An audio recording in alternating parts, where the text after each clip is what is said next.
Hello everybody, I hope you have been enjoying the start of Guardian Week. We are here with video 2, which is a custom print and play cheat and deck guide here for a custom investigator, Rodrigo Alvarez, designed by Beard. There's a divide with custom player cards and custom campaigns, and I think the divide ultimately is pretty fair. A lot of people play custom campaigns, but a lot of people don't play custom player cards. And again, I think that is a pretty reasonable stance to have. However, I want to focus on occasionally custom player card and investigators, and by doing so, to try to make it a little bit more legitimate, I'm going to be creating a print and play for that investigator, and also providing a deck list for that investigator. So, a lot of relevant stuff is in the video description, but why don't we dive in and start checking this guy out. So, this is Rodrigo Alvarez, designed by Beard as part of his Arkham Irregulars collection. Rodrigo Alvarez is a 3-1-5-3 Guardian Investigator with an 8-6 stat line. He's also a Warden and Performer, which actually can matter now. With the new release of the Drowned City announcement article, which is kind of cool. As a reaction, after you successfully attack an enemy with a basic fight action, play an event paying its cost. If you succeed by 2 or more, reduce the cost of that event by 1, limit once per round. Elder effect is if you succeed, you may immediately take a basic fight action against an enemy at your location. So this is very similar to Nathaniel Cho. You can see a lot of inspiration kind of like in that same sort of space where he is event focused, and while he doesn't well, he's event focused, but he's also basic fight action focused, but he lives in the kind of the same sort of space where he cares about events to really pop off with. His deck building is 30 Guardian 0 to 5, Neutral 0 to 5, and up to 5 other Rogue and or Survivor events and or skills level 0 to 2. His signatures are Lucha Libre and La Chupacabra. So Lucha Libre is a 1-cost event. At a fight, you get +1 fist for this attack. This attack deals +1 damage and ignores the retaliate keyword. If this attack defeats an enemy, you may shuffle Lucha Libre back into your deck. La Chupacabra is a 3/3/2 hunter, which is Rodrigo Alvarez only. Forced when you would deal 2 or more damage to La Chupacabra. If it is ready, it makes an immediate attack against you. Otherwise, it readies. So a pretty good signature because it really helps him deal that extra damage, which we're going to find out is this guy has a very scrappy fighting style when we get to his deck list. And then the Chupacabra is also kind of a tough weakness, kind of in like the Tommy Malloy thing where it's going to be taking advantage of Rodrigo's ability or punishing you if you are not doing, if you're not building around his basic fight action style.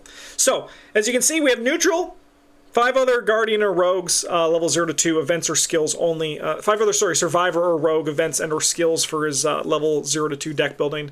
So I looked at all this and I came up with a cool deck. But before we get into that, let's see what this deck is all about. Sorry, actually, before we get into that, as I already mentioned, we have a downloadable print and play for this investigator in the video description for free on our Patreon page. All out of sorts, but we're just going to move ahead. I made this, and I'm going to be making these for all these going forward. I actually have them here. I printed them out myself, so here is like the investigator card, and there is the back of it. Here is his little investigator mini card. So what I do, just for print and plays, because some people might not know, I just put a Magic the Gathering card in here. If you don't have a Magic the Gathering card, you can use like a knife from Arkham Horror. You can use kind of like whatever you want to do.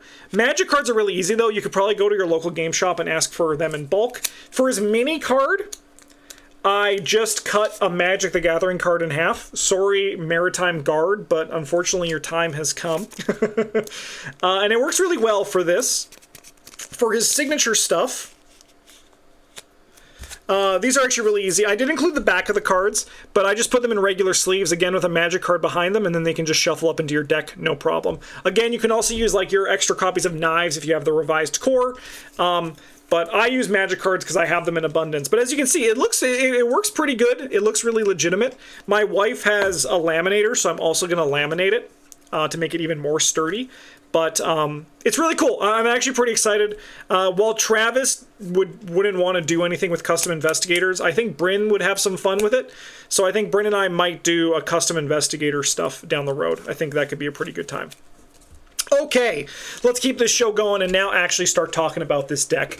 So with this deck, we look at taking advantage of Rodrigo's ability as much as we can, handling enemies as we wrestle down their health to 0. Unconventional tactics are needed, but we have a lot of tricks up our sleeves and a pair of knives in case we need that little boost. I have Rodrigo Alvarez, his player card, his investigator card, on the screen for the majority of this video. We're going to be referring back to it. Again, it's a little bit funky to do this with a custom investigator, but again, I want to have some legitimacy to this and kind of go above and beyond than just saying, like, here's a custom investigator you should check out, but like, here's maybe an idea for a deck that you can try building with. In the video description, I also have a link to the deck. It's not on Arkham DB. I made an Excel spreadsheet that has the same kind of information. But remember with this guy, the gist of it is, after we successfully attack an enemy with a basic fight action, we can play an event from our hand paying its cost. If we succeed by 2 or more, we reduce the cost of that event by 1. So we are looking at doing a basic fight action and then playing an event from our hand. That is the thesis for this deck. For expansions needed, we need a good variety of stuff. Some pretty basic things here again. This is kind of just, I throw this on the screen just for... just for simplicity, and well, at the time of the release, the Innsmouth Conspiracy Investigator box is not out yet. It will be pretty soon. I believe it's supposed to come out in September in this month, so that's why I'm just including it here, bulking it all together. Okay. Level 0 deck. Pretty standard stuff here, focusing a lot on the events. We have 2, 4, 6, 8, 10, 12, 14, 16, 18 events, including our signature. So that's going to be the big majority of this deck, which makes sense because, you know, that is where our synergy is. We have a few other things like B-Cop, Survival Knife, and Wolf's Mask to, like, give us some more tools, and then a few skills to really help us pop off and be more consistent. Our upgraded version of our deck stays pretty similar. We have 2, 4, 6, 8, 10, 12, 14, 16, 19 skills in the upgraded version, which makes sense because we remove some of our skills. And we add some assets, but we keep our event package really tight and really put together for this. So let's go talk through the cards one by one as I usually do for one of these deck tech videos. Our first batch of events are probably the ones we'll be looking to play the most in this deck.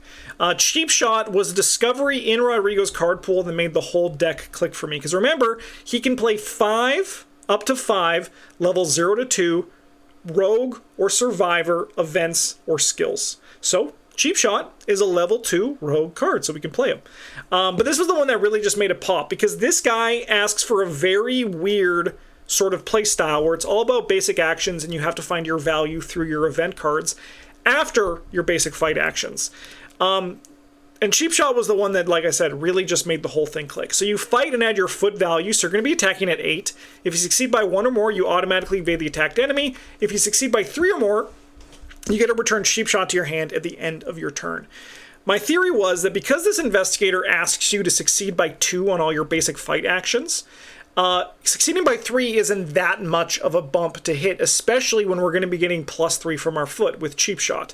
This card is going to allow us to evade enemies, allowing us to maneuver our scrappy fight tactics at our own pace. This also works very well with La Chupacabra because that enemy cares if we deal more damage to it when it is ready. So we're kind of just like poking enemies down and then like evading them and trying to just wrestle them down to 0 HP with some unconventional tactics.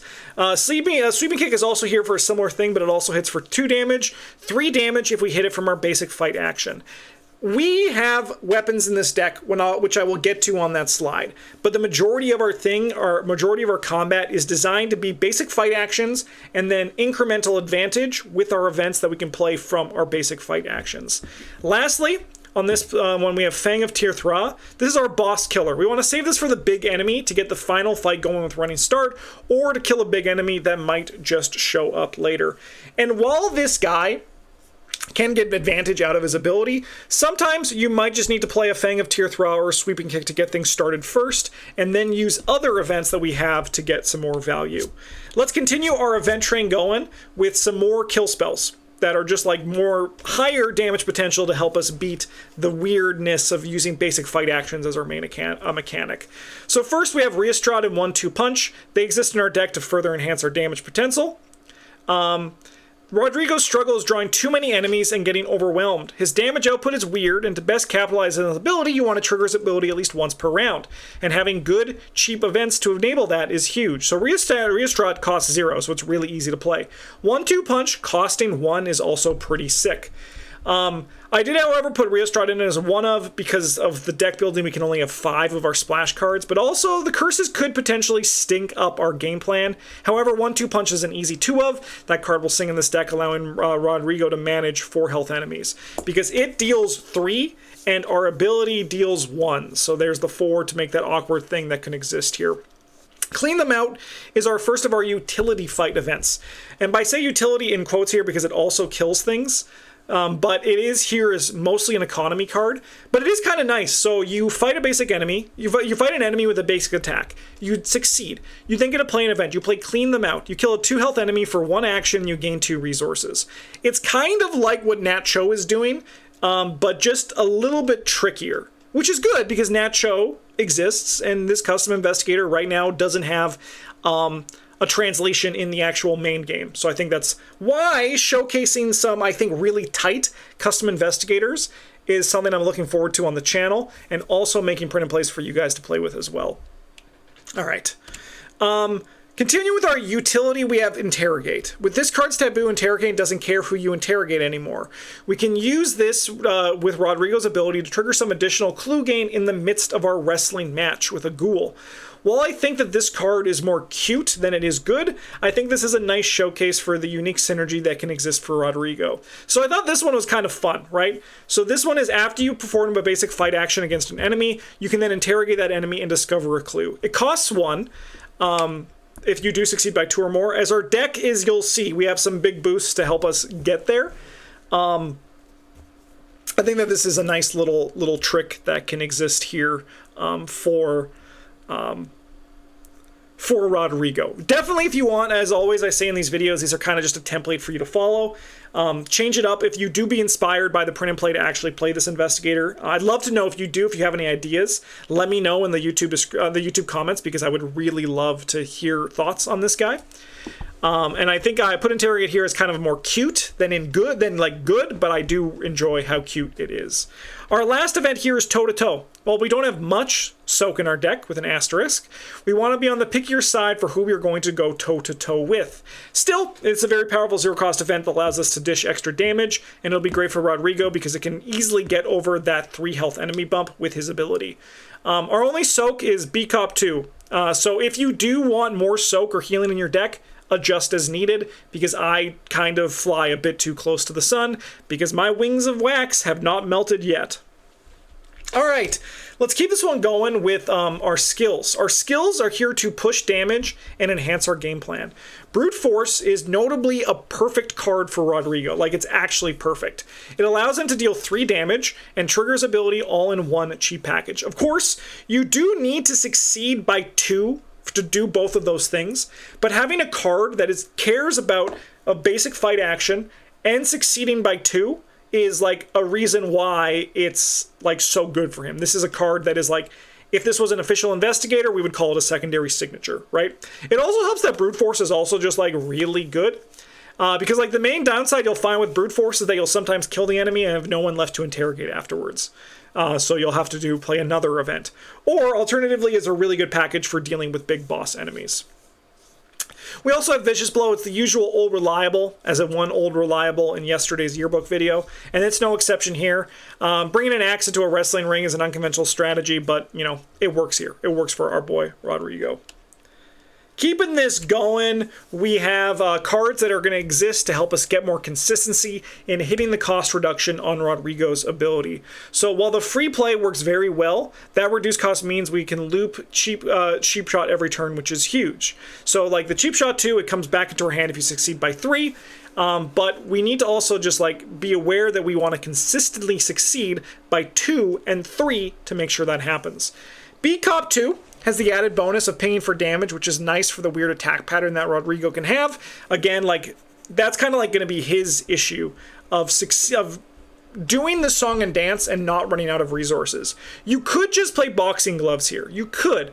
I decided not to. and just kind of went for a different approach. And maybe it's the wrong approach, but it's the approach that was more interesting to me and the deck that I would want to try out before just building Nacho again. Physical Training and Wolf Mask are here for their simple boost our consistency of getting our fist higher, and each also offers some protection for our defensive stats, which is great, because again, we don't have any healing or soak in our deck. Keeping this going, we have Survival Knife. So, I'll be honest. Survival Knife was a last-minute addition into this deck because I was worried that we needed a bit of security for enemy floods. Enemy flooding can be really bad for Rodrigo because you could just build him to like have a weapon, but to me that doesn't really sing too much for what Rodrigo wants to be doing. You could just give him a weapon to just fight with, right? And then like only use your basic fight to get small amounts of advantage. You could just like put in a normal weapon and kill with here. But I didn't want to do that. However, I did in the last minute, as I said, got a little bit worried that we needed some security. So I was like, I gotta put a weapon in here. But I decided that while Survival Knife wasn't the strongest weapon that we could play, it does allow us to spend more time playing around with Rodrigo's ability. So we are able to deal some damage out and then potentially kill things in the enemy phase with the Survival Knife. And that is ultimately why I did decide to include it, just to have a bit of security, and I think it ultimately makes our deck better. And while it isn't really like what our deck's goal is, I do think that this is a card that I would look for in my opening mulligan. I would look for this, Physical Training, and probably Beat Cop. Maybe some economy to clean them out or something like that, just to like, you know, like make it, or like a stand together once we get to our actual economy slide, just to make it like a bit more security going forward. But I think that Survival Knife and like Physical Training are the two things I really want to see in my opening hand to make sure this deck actually really pops off. Other than that, if you want to be more brave than me, change this into another event or like some sort of other economy or skill. But if you're scared like I am, just hold your little Survival Knife, bring it into the wrestling ring, and see what happens. Our last two cards to talk about here are the economy cards in our deck. Both are pretty obvious in what they do. Glory gives cards and Stand Together gives resources. However, Stand Together has some nice synergy where if you finish off an enemy with a basic fight action, because you can maneuver this how you want, you can play Stand Together as your reaction ability. Really cool card. Really just efficient. And Clean Them Out also exists as our deck's economy, which is covered earlier in this video. My plan for my deck's economy with this one is really just the reduced cost. I want to succeed by 2 to make up for the fact that I'm going to be playing all these events that usually cost 2. So having them only cost 1, and like the few economy options we have, I think would be enough. Like you could throw in an emergency cache to make things like a little pop off a little bit more, but I'm happy to try this version out as it is. And again, if one day Bryn and I can do something, I think this is the guy I'd want to pull out. He seems really cool. All right, upgrade order, as always, adjust to see how you see fit, but I kind of just like put the Physical Training 2 to Cheap Shot, and then the Physical Training 2s to 4s. But this one is all kind of like how you feel the deck performs. It's harder for me to gauge this with a custom Investigator, that this is theory crafting and a showcase of what the Investigator can do, so I kind of just took my time with this one and kind of just put them all together in batches. Upgrading is always dependent on how things go, but this is just a suggestion here. And again, a final version of this deck list. Honestly, it seems really fun. I think this guy would be really cool to play. I think Beard did a really nice job with the design here. And I think that like the cards that they all... I also have the translations of all those. Beard gave those to me, so let me just pull those out. So, Beard. So, El Fantasma Rojo Ha El Legado, the Red Phantom has arrived. On Tomo Esto Cabron is Take This Bastard, and De Nuevo Trasgo, Back Again Goblin. Fun little translations for it. I know my Spanish was perfect. You don't need to tell me. You don't need to thank me or anything. It was, or my Mexican, sorry, was like, it was great. I guess I actually don't know. I'm not going to say anything in the efforts to not sound ignorant. All right. Again, you can find a downloadable print and play for this Investigator in the video description, and you too can have your own. While you can get this guy like printed, I think there's image files that you can dig out, or Beard has for them on the link to the Arkham Irregulars, which I will link in the video description. They look pretty good just with paper. Like, that looks pretty legitimate. Yeah, check it out, and if you like this, I'll be doing this again in the future. Hopefully, I mean, even if just like 1 or 2 people actually print this Investigator out, this will all be worth it for me. So hopefully, maybe you do. And that again is our deck video for Rodrigo Alvarez, the unconventional wrestler, designed by Beard. I'm Justin from Playing Board Games. Thanks for watching, everybody. You can find that print and play and the deck list down in the video description or on our Patreon page for free. If you want to support us, you can go above and beyond by joining with all these other awesome patrons down here. In the meantime, have a good one. Thanks for watching. And as always, a GG's.